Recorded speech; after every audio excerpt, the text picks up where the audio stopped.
It's not some science fantasy effect from 2001. This electronic display emanating from Australia's largest computer is a picture of the condition, past, present and future of planet Earth. The program was originally devised by a scientist working from the Massachusetts Institute of Technology, J. Forrester. It was developed under the auspices of the Club of Rome by an MIT research team to present a complex model of the world and what we humans are doing to it. The program, called World 1, doesn't pretend to be a precise forecast.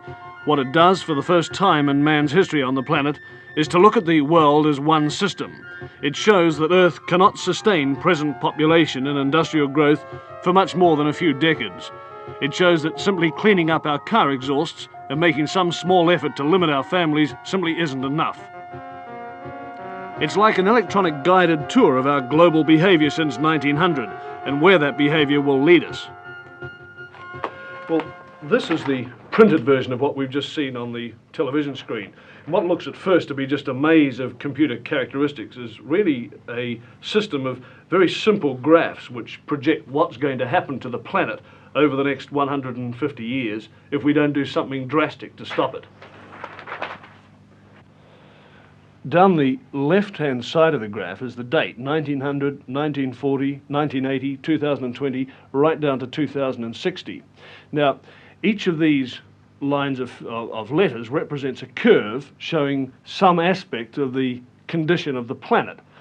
The further out this way they go, the greater that figure is, the further this way, the less. For example, P represents population. So here it is at 1900, and then it comes up to 1940, it starts to take off.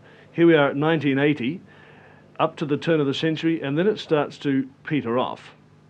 Let's now have a look at this next curve, the Q curve, which is the quality of life. And this is represented by, for example, the amount of space people have, the amount of money they have to spend, the amount of food they have to eat. Now, it increases rapidly up to 1940, but from 1940 on, the quality of life diminishes. And here we are about the turn of the century, and we come up to the year 2020, and it's really come right back. More people, of course, means that you start to chew up your supply of natural resources. And this is this curve here, the N curve. And it shows that slowly but steadily, the pool of natural wealth in the world, natural resources, minerals, oil and so on, is slowly but steadily diminishing. So this is the situation. As population increases, the quality of life decreases and the supply of natural resources decreases. But have a look at this curve here. This is called the Z curve, and it represents pollution. Now, predictably enough, as the population increases up to 1980, pollution increases. There's more rubbish. But from 1980 to the year 2020, pollution really takes off. This is assuming, of course, that we don't do anything about it. So the year 2020, the condition of the planet starts to become highly critical. And if we don't do anything about it, this is what's going to happen. The quality of life is going to go right back to practically zero. Pollution is going to become so serious, right out here, that it will start to kill people. So the population will diminish.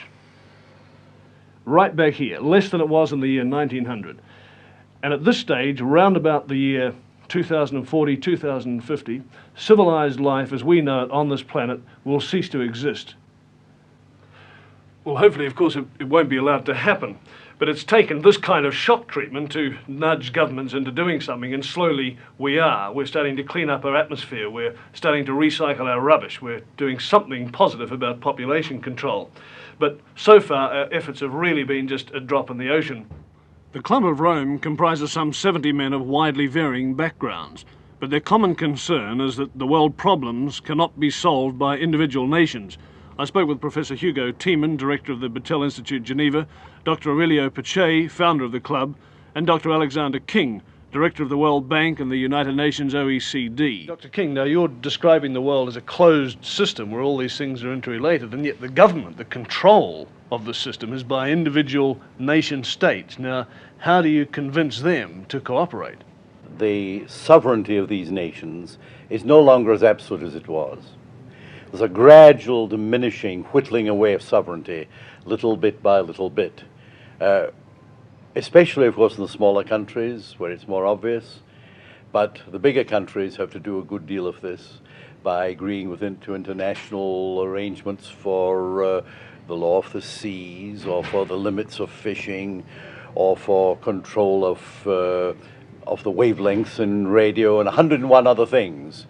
But especially in the technological field, I think this is going to be increasingly so because of developments next year. I was at an important meeting in Washington a couple of weeks ago, and Peterson, the former Secretary of Commerce, was saying the same thing from an economic point of view, that the general world economic situation, the interdependence of countries on their food and fuels and so on, is leading to an interdependence which has seeds of draining away of sovereignty within it.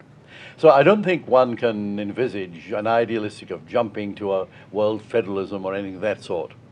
But the building up probably in the next decade in a number of particularly sensitive fields like energy, raw materials, the use of the oceans, space and so on, of a number of what people are tending to call regimes, which will not be ordinary United Nations type of organizations, but semi-management organizations. There'll be a great deal of consent in them. Dr. Peccei views the European common market as an elementary example of the kind of regional cooperative which is going to be necessary. What responsibilities does he see for Australia? Australia, you are in a splendid position. What should we do? You have food, energy, space. You are distant from other centers, so you can, for a longer time, feel rather more independent than interdependent. But things of the world are going so fast that I think that an enlightened leadership in Australia should see down the road that Australia will have to lose some of its on self-decisions in order to acquire something else which may be purely political in very wide sense, or maybe also security. The Club of Rome is reluctant to point the finger at any one nation.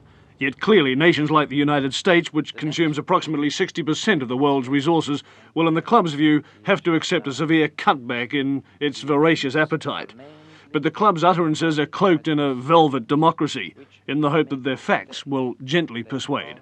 We will ask who is making the decision, and whether the decision makers of today, whether they perceive the problems, what kind of problems, and the interactions of the problems.